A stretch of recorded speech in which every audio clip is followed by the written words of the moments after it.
This is CBC Vancouver News.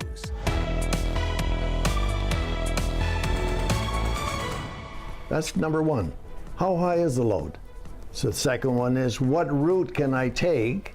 Why are so many trucks hitting overpasses in BC?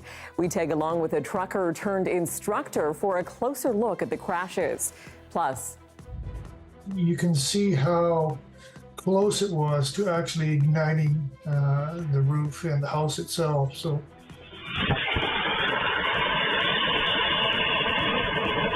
Halloween fireworks plummet from the sky onto a house in Coquitlam, starting a fire and leaving the owner to deal with the damage. And feel like to get the chance to move back into Little Mountain would completely change me and my kids' lives. but that dream is stalled. Vancouver City Council votes to delay the social housing units long promised for the Little Mountain site. Good evening, I'm Tanya Fletcher. Thanks for joining us. We begin with a warning on the roads as winter-like weather starts to move across parts of BC. Drivers in the interior are being urged to avoid travel tonight. It's thanks to a storm bringing snow and possible freezing rain. Slippery conditions are expected on the Coquihalla Highway, the Okanagan Connector, and all throughout the southern interior. Travelers should expect rapidly deteriorating conditions and to be prepared for highway closures on short notice. You can find the very latest at cbc.ca/BC, and we'll have a full look at the forecast for the mountain passes at the end of the show. Elsewhere on the roads, dozens of semi-trucks have hit overpasses in BC over the past 2 years. The latest crash came just 2 days ago in the Fraser Valley. Our John Hernandez went for a ride with a lifelong truck driver turned instructor who is calling for changes. Now trucks, gotta be stay in this lane always. 87-year-old Doug Clark has just about seen it all behind the wheel, and it's not always pretty. And yet, so many vehicles hit this one that right here is one of them. Yeah. In a short ride along with the truck driver turned instructor, we pass 3 consecutive overpasses that have been struck by semi-truck trailers in just over a year, including this one hit just last week.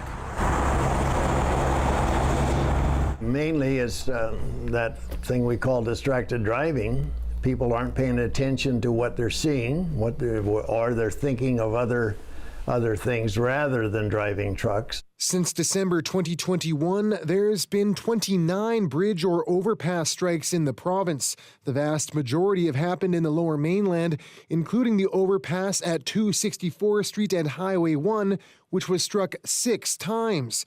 In 24 cases, violation tickets were issued. 6 times, companies were ordered to revise their safety plans. In 5 cases, the carriers were suspended. None have resulted in criminal charges or arrests. Just last month in North Vancouver, an unpermitted driver for Whistler 99 Courier and Freightways struck this overpass and fled. The company was suspended for a week and issued a $3,500 fine. But it disappoints me, yes. It takes Doug Clark about a second to assess what went wrong. The beginning of that was he should have measured how high that is. Clark calls it a lapse in the basic fundamentals of truck driving. So the planning has to be how high is the load. That's number one. How high is the load? So the second one is, what route can I take that will allow me to pass under it? That's why he's calling for regular retraining or proficiency tests for commercial drivers to keep standards up, and stiffer fines for violations.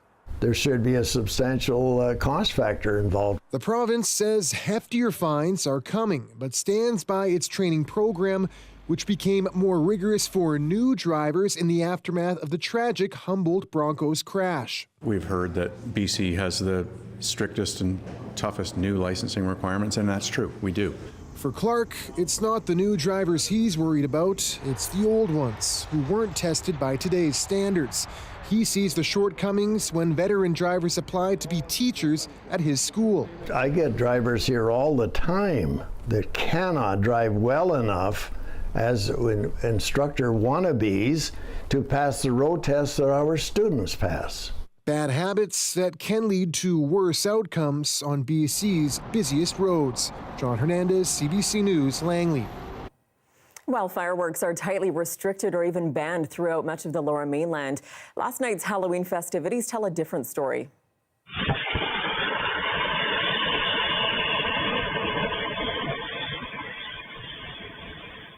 That's a firework landing on the roof of a house in Coquitlam. The home security camera captures the firework lighting up the yard before landing and burning a hole right in the gutter. The homeowner didn't even realize what had happened until this morning.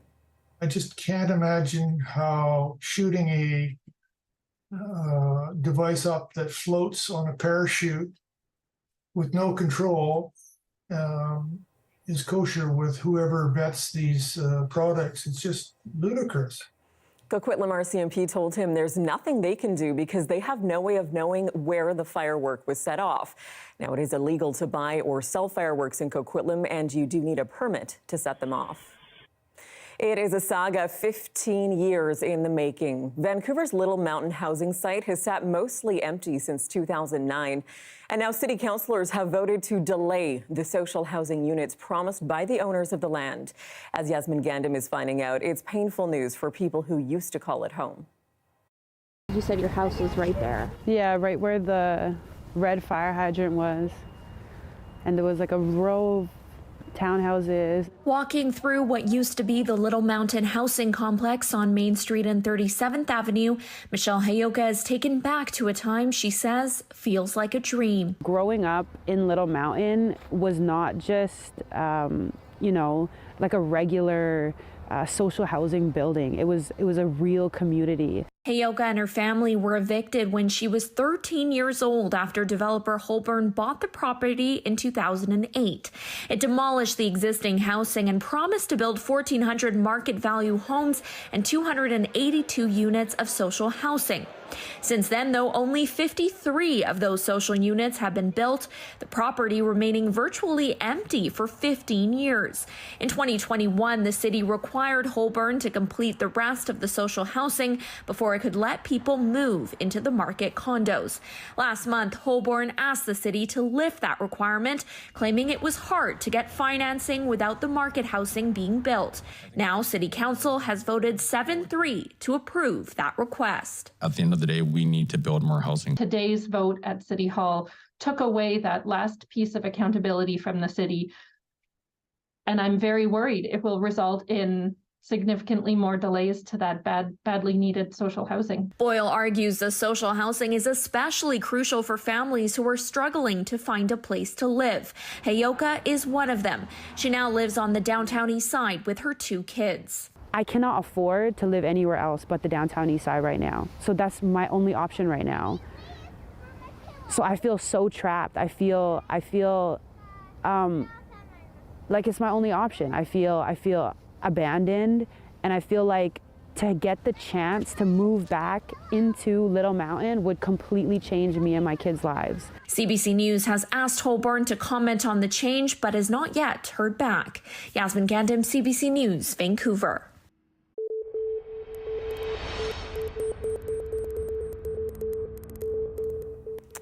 Another 175 people have died in September alone from BC's poison drug crisis. That's 10% fewer than the same month last year, but still translates to nearly 6 deaths per day. Most were reported in Vancouver, Surrey, and Greater Victoria.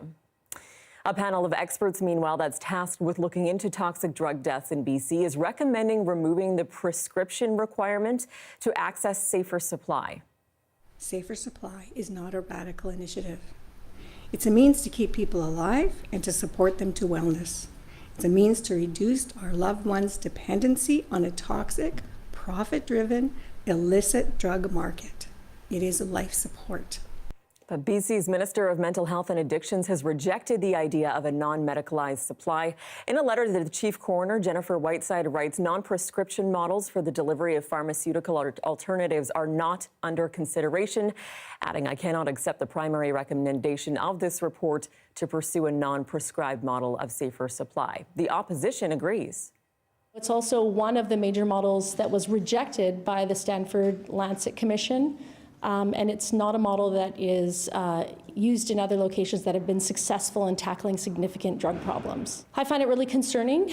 We need to continue to address this as the medical issue that it's been identified as. The rate of toxic drug deaths has doubled since 2016 when BC first declared a public health emergency. And those who have overdosed and survived are sometimes left with long-lasting injuries. Yvette Brand meets some whose lives have been crippled because of it. Hey, what's the matter?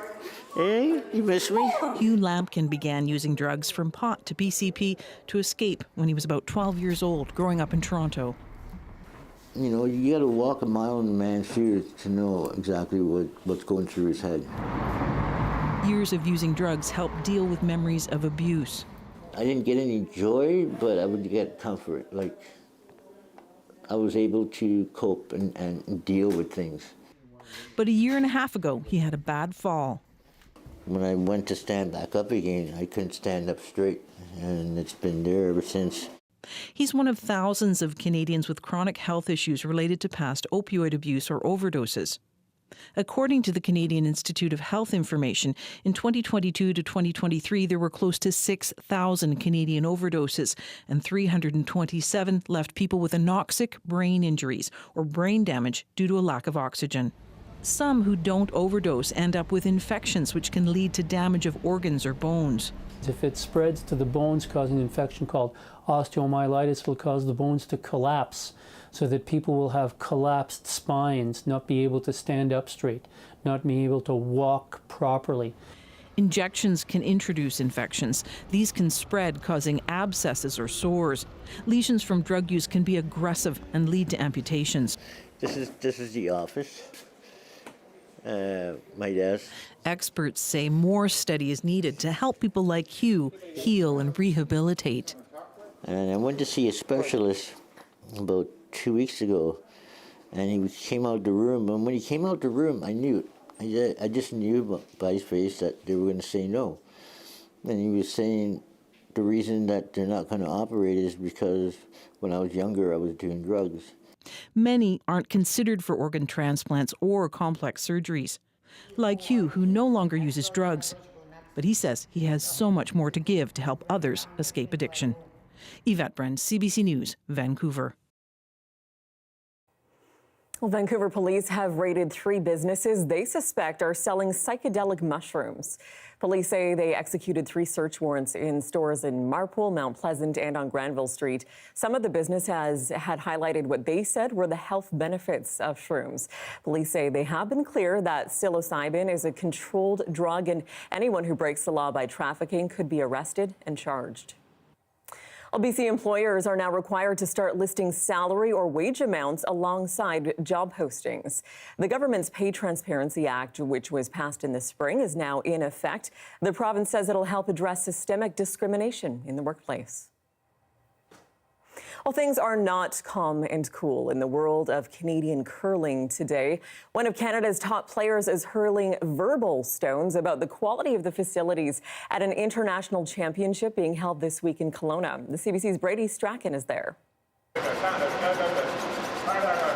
Curling is a vocal sport. There's often a lot of yelling as the rocks approach the house. But here in Kelowna, it's the shots being fired outside the rink that are getting the most attention. They put the curlers second, or maybe not even second, but last. Not providing us a place to warm up, not giving us separate locker rooms, not allowing us to watch practice, which in my 30 years of curling, I've never seen happen before. They go, and he caught them both. Newfoundland's Brad Gushu is a household name in curling. A 5-time men's national champion, a world champion, and an Olympic gold medalist. This week, he's competing in Kelowna with curlers from around the globe to qualify for the upcoming World Championships. But he claims the facilities here are far from world class. There's a level of disappointment. I think, the World Curling Federation really penny pinched on the production here and has caused, here in Canada, TSN to drop the coverage. That's not good for the game. It's not good for the event. Just because they wanted to save a few dollars. His main criticism, the venue itself, a local curling club rather than a large arena. Organizers say even for an international tournament like this, that's not always possible. This is definitely tighter than we're normally at, but we hear the feedback that we've gotten from Brad and take that general feedback and work it in as we go forward. Other competitors say a bigger venue would be nice, but for some, like the curlers representing India, this is a sport where the community is bigger than the game itself. What we do on ice is a very small part. It's being able to compete that's important. They've played in some pretty amazing events and some pretty amazing venues. Would this event be a little lackluster compared to some of those? Possibly, but it's a curling event with a bunch of great volunteers and a bunch of great people. As the final rocks are being thrown here in Kelowna, organizers say a bit of constructive criticism is always welcome, even if it's from the sport's biggest name. Brady Strachan, CBC News, Kelowna. Well, still ahead from Premier to Ambassador, John Horgan will be representing Canada on the world stage. We'll tell you where coming up next.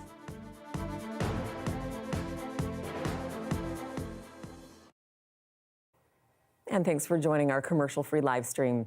People in Charlottetown are raising concerns about dump trucks hauling gravel without being covered. As Wayne Thibodeau reports, they say it's unsafe and it needs to stop. A steady stream of trucks come and go from this gravel pit in the heart of Charlottetown. These trucks without a tarp covering their gravel. Residents who live across from the gravel pit say they're fed up. They want highway officials to do something before somebody gets hurt. It's safety. And like I said, our windshields, we don't need to have our windshields dented or scratched or cracked or smashed or car accidents because a result of because there's gravel flying on the road and maybe the cause of an accident. Anna Hardy is one of the residents who lives nearby. She's even started a petition asking officials to ensure loads are tarped before leaving the pit. She says it might be time for the pit to be relocated outside city limits. It's very dangerous because the gravel flies. And my concern is that somebody's going to get hurt someday and they don't tarp their loads. I spoke to the owner of the gravel pit and he said it takes too much time to cover the loads each time. An official with Island Coastal confronted residents after they spoke with CBC News. He told them the pit has been there a lot longer than the nearby apartment buildings. He wouldn't do an interview, but says his company is following the rules.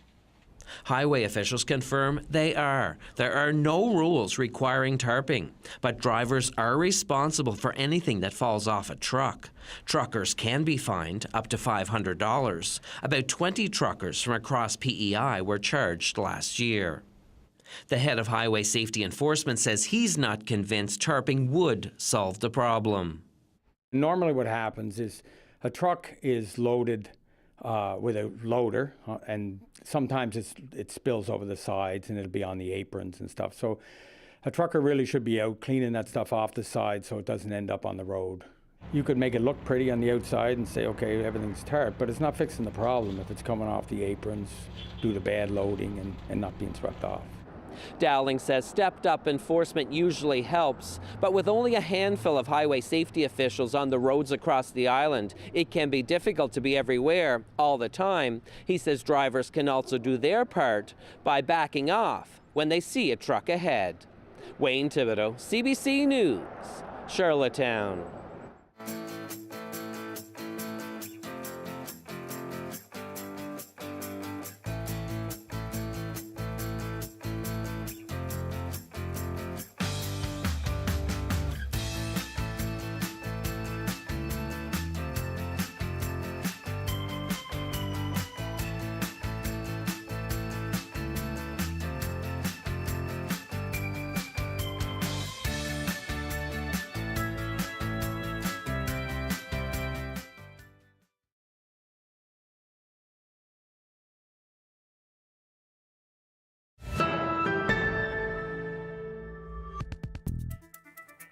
Welcome back. As BC searches for affordable housing options, the province has unveiled its plan for giving homeowners an incentive to build another unit on their property.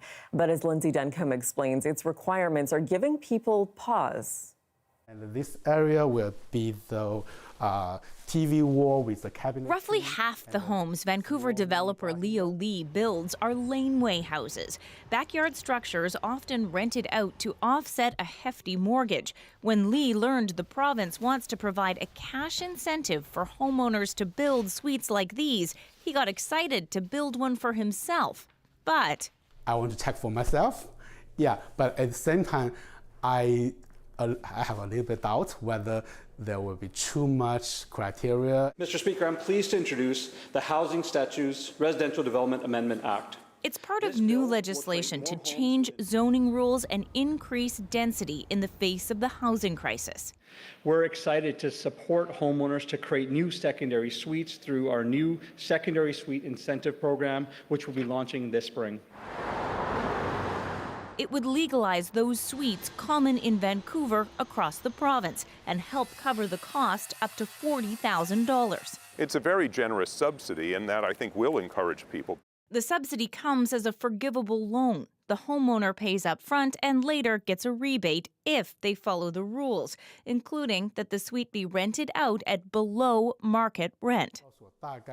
But with construction and permits, Lee says a basic laneway house can run you $200 to $300,000. If you're renting it as affordable housing, are you going to make your money back on a laneway house? I don't think so. In Toronto, laneway houses were allowed 4 years ago. Construction has been steady but slow. It takes a few years before people start to take advantage of the zoning permissions because they need to work through all those questions and issues. Given the high costs of borrowing and building, economists say don't expect thousands of new laneway houses to pop up overnight, despite government cash. Lindsay Duncombe, CBC News, Vancouver. Well, he's been out of BC politics for less than a year, but former Premier John Horgan has a new job. He's going to be Canada's next ambassador to Germany. Horgan stepped down as Premier last year after being treated for throat cancer. He retired as MLA for Langford-Wanda Fuqua at the end of March. Then in April, he joined the board of a BC-based coal company. Well, today, the Prime Minister announced his new appointment, Justin Trudeau congratulating Horgan and saying he believes he will advance Canada and Germany's shared goals in clean energy and middle-class jobs. The last BC Premier to be appointed to such a position was Gordon Campbell. He served as Canada's High Commissioner to the UK from 2011 to 2016. Here is a time lapse of the sunrise this morning before the rain started to move in. And we have returned now to more typical fall weather. Darius Madavi will have the details in your 5-day forecast next.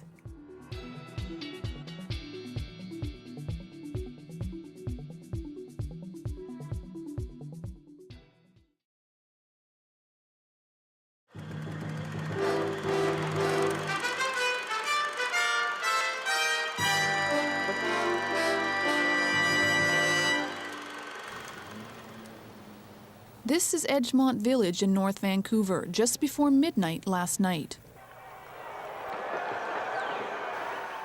This is the same street on the same night 26 years ago, the night of the '66 Halloween riot, when over 3,000 teenagers stormed the small community, hurling eggs and tomatoes at police and smashing store windows. Randy Raimondo was there. Every year, Halloween, kids used to come here. And word got out over all over Vancouver, and kids from East Vancouver, Marpole, Dunbar, as well as the North Van kids in West Van. They turned the fire hoses on us, and finally the police, I remember the police lining up, hanging out of the windows of their squad cars and driving down along the sidewalks and just clubbing anybody that was near the sidewalk. In recent months, kids have been turning the clubs on each other in a territorial war that has parents and police deeply concerned. We can't help but feel, too, that just the recent events, violence, crowd violence, and that probably kept a lot of people at home. Perhaps they're using good common sense. When people know they are being observed and the police cars are going by on a regular basis, yes, they're going to mind their P's and Q's.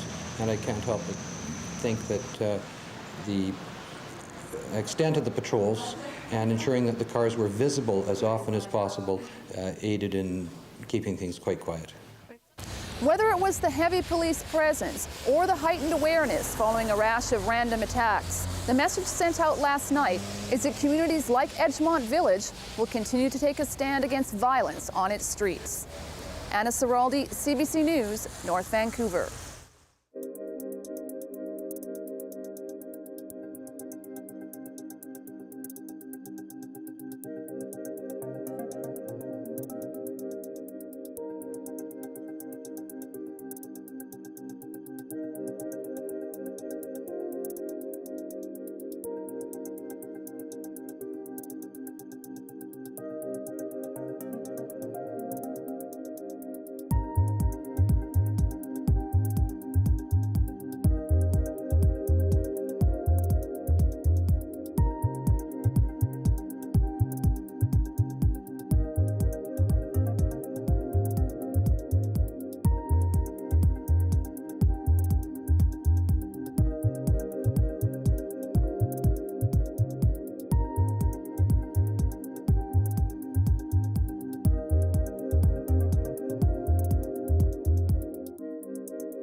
Hi, I'm Amy Bell, and here's what's in your CBC Vancouver inbox. With the changes to how Canada is able to access journalism online and on social media, we want to assure you that when you're looking for CBC News, you'll always be able to find us. Wherever you are in BC, local news, breaking stories, and the latest from around the world is at your fingertips any time of the day with the free CBC News app and online at cbcnews.ca. For news you can trust, download the CBC News app and stay connected wherever you are. The weather update is brought to you by Direct Buy Furnace. To cool and clean the air in your home, call Direct Buy Furnace. Installing Trane, the most reliable heating and cooling brand.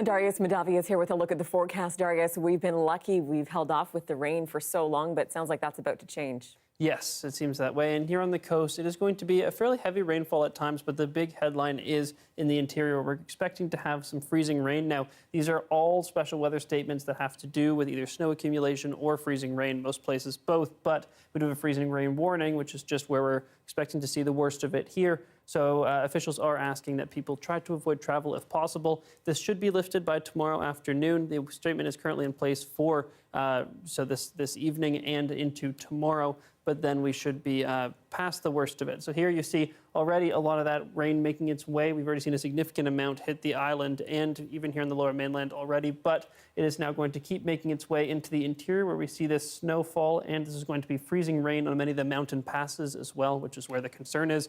But then that Pacific low system, although heavy, does clear up, and the next one doesn't roll in until late Friday heading into Saturday, which should be lighter. Still some significant rainfall in some places, but not like what we're going to see tonight. So here you can see that the buildup here on the coast is quite a bit less than what we looked at the 6 o'clock show. That's not because the models have changed, just because we are actually or have already seen a lot of the rainfall that was going to come to the coast. But a lot of that buildup still happening over the next 24 hours here, but the snow not going to make its way too much further north. Mostly, for the most part, it is confined to the southern half of the province. Northern BC mostly being spared, but you can see here, especially on some of the peaks, some very significant snowfall expected to accumulate.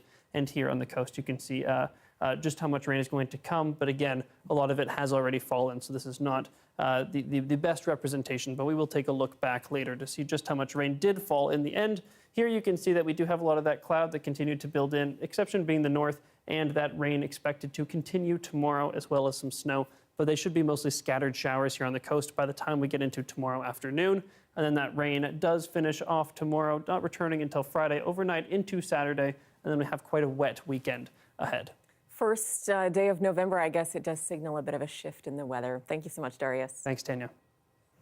And that is your late news for this Wednesday, November 1st. For news anytime, anywhere, download the free CBC News app. You can always find us online at cbc.ca/BC. Your next local newscast is on CBC Radio 1 starting tomorrow morning at 5 o'clock on the early edition.